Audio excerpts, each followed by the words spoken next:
So yeah, we're live, guys. Rolland Market Mashup, November 23rd. Mike and Bob are together in Scottsdale. I will be there tonight, so that's exciting. We're going to be there for Thanksgiving break.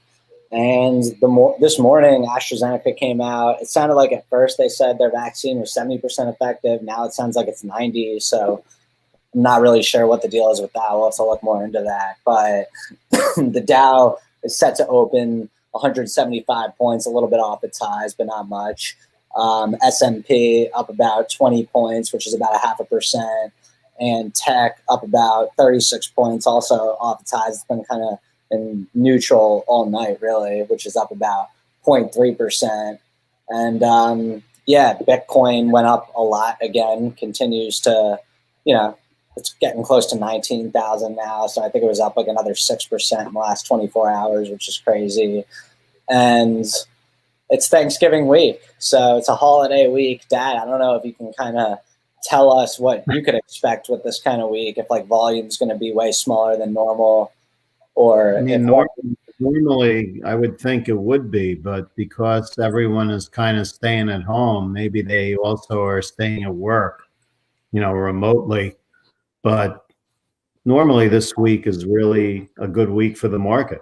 So add that into the mix of vaccine news, and here we are up 175 the week.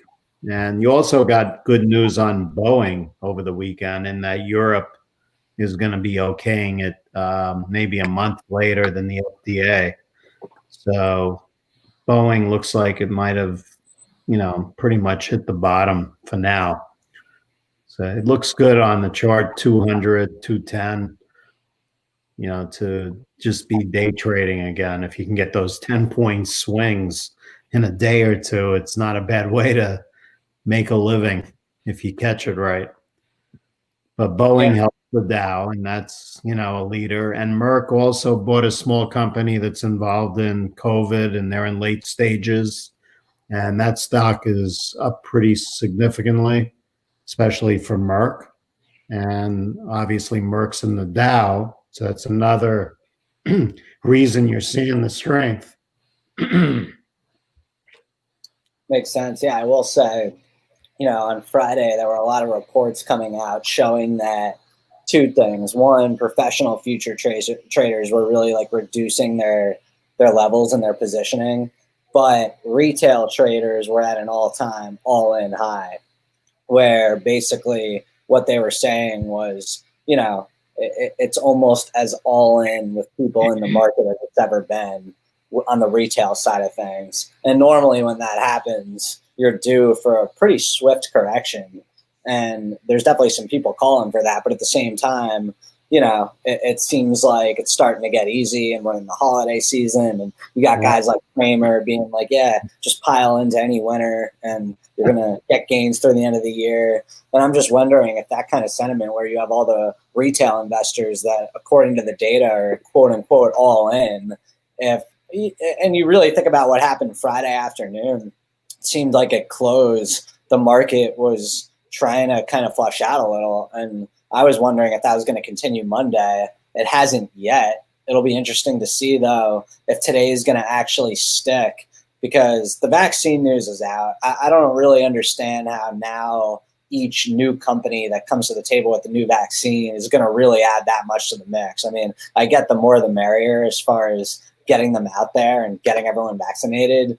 But at this point, it's baked in. So, I'm just wondering, it seems like it's this feel good, oh, we're around the holidays and it's going to just be a bullish time, pile into the names that have done well. And on one end, it seems like that has been working. Like I'm looking at Square this morning. It hit all-time highs Friday. It looks like it might plow through them again this morning. And, stocks like Fastly, Twilio, all the stocks we always talk about on here. There's a lot of stocks that are Loco.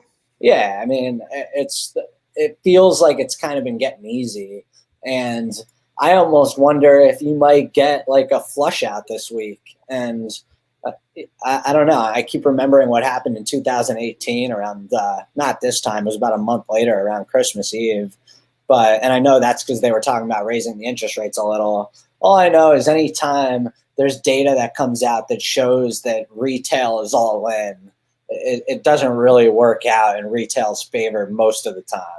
So I'm curious if you already kind of knew that was what was going on, and if not, now that you're hearing that, if that kind of changes your outlook just on like the immediate future here. I don't know. It's so hard to predict, especially these days with so many more players. So, I think we got to trade it the way we see it now. And right now, the market just has strength underlying it. And until that changes, I think you keep with it. I'm obviously been cutting back positions. So in a way, I'd like to see the market fall, but you never want to see it fall because you always have positions left unless you're completely in cash. But, it's hard to find things to buy when you're sitting in cash and the stocks go up and away. So you start looking something other than the market maybe because you can't find anything. But Bitcoin. Yeah, what do you mean by that? Well, no, what I mean is, let's say you're on the sidelines and you're waiting for this big fall in the market. 6 months go by, a year goes by. It never really occurs. So do you then say, all right, I'm just not going to play the stock market. I'll go buy some real estate, which is going on to a certain extent.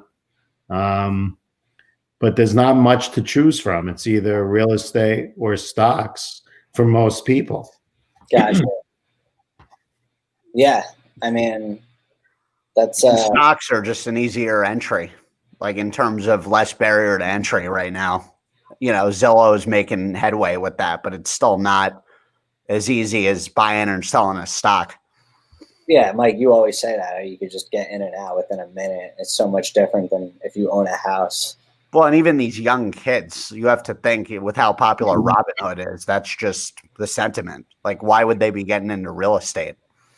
Yeah, and investing does become addicting to an extent. Like if you start at a young age, I could see how you would want to get more in that world versus real estate. But who knows? Obviously, I'm personally biased. I'm not in real estate at all. And yeah, some people are passionate about that in itself as like an art.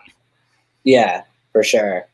So let's see some upgrades and downgrades this morning. So Mike, Roku, they got it. It seems like all these high flying stocks are just getting upgrades now because people are trying to catch up. But Roku got an upgrade to 315 from 255. Ooh. Yeah, I'm annoyed I haven't been on this train because I told you guys I've loved Roku for the last like 3 years and I haven't owned it. Yeah, I haven't been on the train either, and I probably will continue to sit on the sidelines on that one. But yeah, you have been talking about them for a while. And then I did buy some Vital Farms on Friday. I was telling you about VITL. What's the deal with them? Ag. I mean, it's literally exactly how it sounds. It's a stock that's based in Austin, Texas. They, produce. Like that's their gem. It's just a farm. Yeah, and Motley Fool, my buddy who's like, we have our Kramer thing. He hits me up when he has the Motley Fool stuff, who's pretty dead on with certain things. Yeah. That was one of their high flyers last week. Oh, okay. Nice. Did some homework. I was like, this looks interesting. So I jumped on that. I also bought some Unilever. Nice. And then I'm seeing, obviously Tesla last week hit all-time highs, and we'll see what happens this week because it's up again this morning. But I saw Wedbush gave it an upgrade and said that its bull case target was 1,000, even though the actual upgrade was 560. And, that's no shocker. Everyone loves Tesla, but that'll be another fun one to watch this week, I'm sure, and just throughout the holidays, along with all these other electric vehicle companies. NIO's up pre-market, Ride's up pre-market. Let's see, NIO. Yeah, they're just getting a sympathy boost from Tesla's upgrade and just and Baba's been making good moves. They're back over 275. Yeah, we love Baba. Yeah, we love Baba. We are a pro Baba show. And look at the MMEDF up to 130 pre-market this morning. Nice, Mike. Mr. Wonderful Mushroom. Yeah, that thing is. I'm up 200% on that stock. That's awesome, man. Hell yeah. And Hopefully it keeps soaring. and a quarter of its all-time high again. It absorbed that secondary really well. And what is the point of getting back in Plug? I feel like that stock's just going to go up every day. Well, there was another positive article on hydrogen. Every time someone mentions the word hydrogen, the stock goes up $1. What, are people just catching up to this whole trend? Like, I feel like say just catching up. The stock went from 4 to 24 in like 6 months. But now it's in a different, like Dad was highlighting. Plug is not the same company as it was a year ago at all. But you know, it's funny. It really is the same company. You said something last week about how it's in a different category. Well, they've made a lot of acquisitions because they got boosted, so they were able to buy new. Well, they have money, which, to be honest, is the bull case for people who are like super bullish on the market in general. They make a great case. They're like, listen, all this liquidity that's getting pushed into the system right now, it leads to so many acquisitions in the future, where when you look at like how flush with liquidity these big successful companies that are getting through the pandemic are going to be, they're going to be so equipped to just roll up anybody. And that, I think, is getting baked into the valuations, even though people don't talk about it as much. But if you really like look down the road and you think about how guys like Thomas Lee from Fundstrat, who's on CNBC, saying the market's going to double every week, he kind of has a way of looking at things and how are things going to really come together in the future. And that sounds like a disaster in the making long term. Like, that seems to me like a great couple of years of like woot woot, and then oh shit. Like, I don't like the sound of that at all. Dad, can you lay out what that entails? A bunch of big companies swallowing up smaller guys, and then what happens? Well, there's always new smaller guys. I mean, that's always been the world we live in. Yeah, but it doesn't seem like we're at that rate of, there's something's bound to hit a wall with that. That doesn't seem natural. The amount of money that's being raised in the equity markets is, just historic. And so far, the market's been able to absorb all these new IPOs, secondaries, you name it. And there will be a point where that supply demand doesn't work anymore. And that's when you get. And when do we know that's coming? You never know exactly, but the alarm bells should be up just because of the increased number of secondaries and IPOs. That's usually a sign that the market is near its short-term top, at least. Does it concern you at all with like the fact people are throwing a ton of money into these altcoins now and Bitcoin, looking at the whole safe haven mode? Are you starting to wonder, are people thinking maybe the market is getting too frothy? I think that's all technical, what's going on with Bitcoin with their chart. And it's and it's same with gold. It's still not a lot of money for the market if you really think about it and compare it to the gold market. It's minuscule. Yeah. Like even that GPTC fund, I'm up 10% in, Dad, since you recommended that not even 2 weeks ago. Right. That's just Bitcoin though, right? I mean, it's the Bitcoin trust. I mean, it's going to be interesting to see if Bitcoin could really keep up. If it hits 20,000, what happens if it actually hits 20,000? Or if, you got to think a lot of people are probably taking profits on Bitcoin. Like I've been thinking about it. You got to think at some point that thing's going to pull back to the 10, 13 range again. I don't think so, because I think it's a much different sentiment than a few years ago with the retail money and billionaires being way behind it now that weren't a few years ago. I don't think we're going to see it just sink to 10,000. Like, I think there'll be a pullback, but it's not going to be that severe. Well, yeah, you make an interesting point. I did see somebody kind of bring up how it's so much different than the last bull rally with Bitcoin because, like you just said, now it's institutional money and the retailers, they haven't been involved in this rally. And yeah, look at PayPal and Square, the way they're setting up now for Bitcoin with peer-to-peer. There's no doubt it's reaching its new maturity. I would say my chart guy, Sven Henrik, says, and he pulls up all the historical data, December is historically a bad month for Bitcoin. It doesn't mean it will be every December, but the one thing that is true about Bitcoin is when it does have these aggressive moves, it usually happens in like a short amount of time. And then the rest of the year, It usually doesn't do all that much. And that kind of, you can almost make the argument it's a little bit ahead of gold, or behind gold, I mean. And gold had that rally where it was basically retesting all-time highs. I think it actually hit all-time highs. And I don't know what gold's at right now. Dad, what's it at? It's actually been doing very little gold. It's been trending down while Bitcoin's been going up. Yeah, so it seems like Bitcoin's like behind gold because gold kind of hit all-time highs before Bitcoin because Bitcoin hasn't even done it yet. And then gold's been kind of just stalling out. And I'm just wondering if the same thing's going to happen with Bitcoin. I don't think so. Hard to say. It's really not hard to say. If you're betting on the technology behind Bitcoin becoming more commonplace in the years ahead, this isn't some sort of, technically, let's look at these charts. It's run up too much. Sure, of course, there's going to be a pullback. This is going to become more of the narrative of, it's catching up to gold as the digital gold. And I know it's like 1% market cap now. That's going to keep going up. Yeah, I mean, look, there's a lot of people that are saying that, and I kind of buy into it. That's why I own Bitcoin.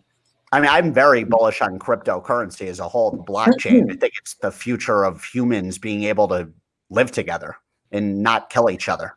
Like, if we want to stay on the planet, I think as a species, crypto is the answer when you really break down what the benefits are. Yeah. I mean, you've been saying definitely talked about this ad nauseum for the last. Well, that's because I'm in people working together, so that's the trust factor is what this comes down to. Bob, let me ask you, what are you looking at this morning? I mean, I see Microsoft isn't even up right now; it's flat. That stock's been a dud for about a month. Yeah. Those names are, I think, churning hard because of the people using them as a source of funds. And it's really difficult to say this with all this stuff going on, the cross currents, when Microsoft and Apple will kind of come out of that, but it will, and they will move higher because they're just great companies that, when they churn like this, they're still making money as companies. So they get cheaper each day when they don't go up. And that's something to think about with these great companies.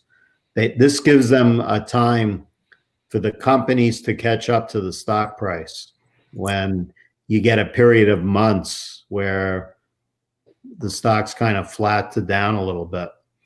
And, Tesla really hasn't had that chance for the company to catch up. The stock just stays ahead of itself. But I think that's what's going on in the main names like Apple and Microsoft. And as a long-term shareholder, you probably love that because that just is healthy for the company and the stock. Yeah, it is healthy. And as long as the company is doing well, that eventually it catches up. Yeah. It's and just I guess, inevitable.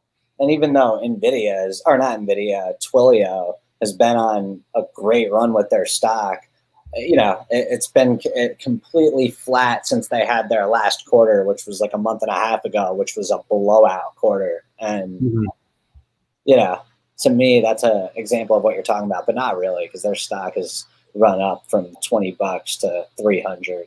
But in the matter of like 5-6 years, that wasn't overnight.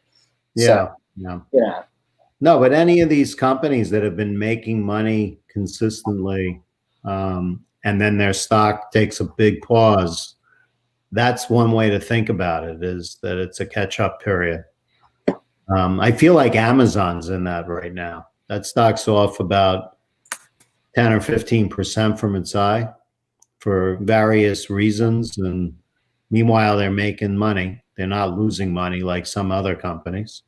And I saw a report this weekend, what they're doing with the pharmacy stuff. I don't know if you guys remember, but a couple of years ago, they kind of talked about how they were going to get into the pharmacy world, and that caused all those stocks to sell off short term. And now they're actually doing it. So this isn't like just them talking about it. And what you're going to be able to do, from what I was reading this morning or this weekend, is you're going to be able to order any prescription drug that you have delivered right to your house through Amazon. And it's going to I don't really see how the local pharmacy is. Like, Mike, I know you love CVS. Well, yeah, they have a partnership with Aetna. That's why I see them completely crushing that. I just don't see like why anybody would ever go to a CVS again if you can get Amazon Prime to deliver your medication. Because they're doing checkups like on demand now, and there's a CVS is a complete. They've been set up for this for years. What CVS is hoping for, they're hoping that when you get your flu shot, which a lot of people do at Walgreens and CVS, that you'll then go and spend $50 to $100 in the store. Which you will. And more times than not, anytime you go into a CVS for a medical purpose, you're going out with snacks. That's the thing. And other stuff in there. They have a knack for getting you with stuff, just like Target. I love CVS. I have 300 shares. I've been in since the mid-50s. I'm going to be anchoring this.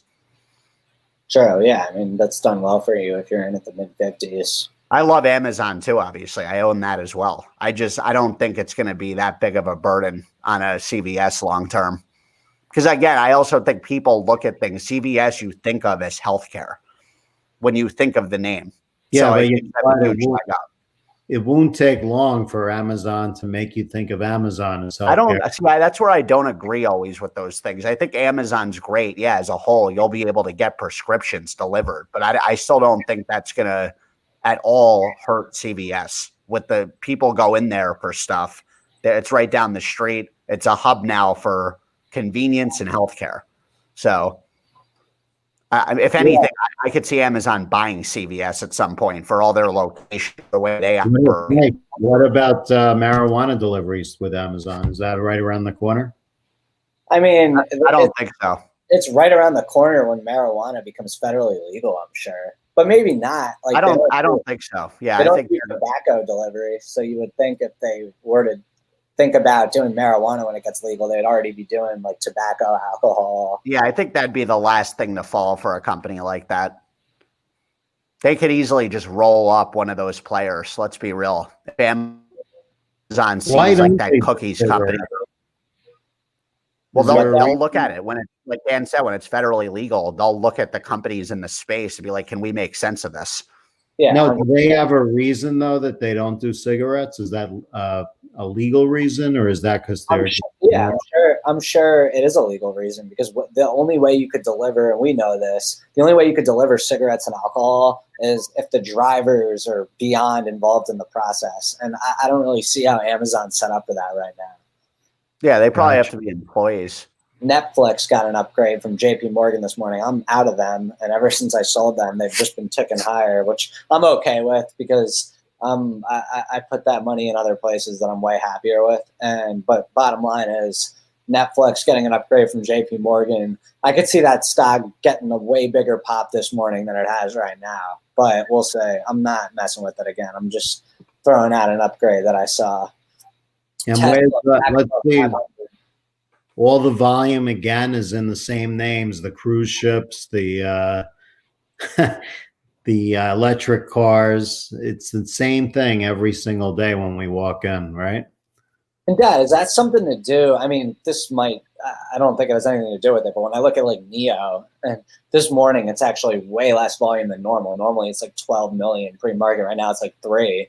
Is that because it's Chinese stock, or does that just have nothing to do with it? Like, why is NEO specifically so much volume every day? What is going on? I just think it's the retail playing in it. I mean, I don't know what else it could be. And retail, they just buy, like, because when I keep hearing retail buying it, don't retail, like, aren't they big buy and holders?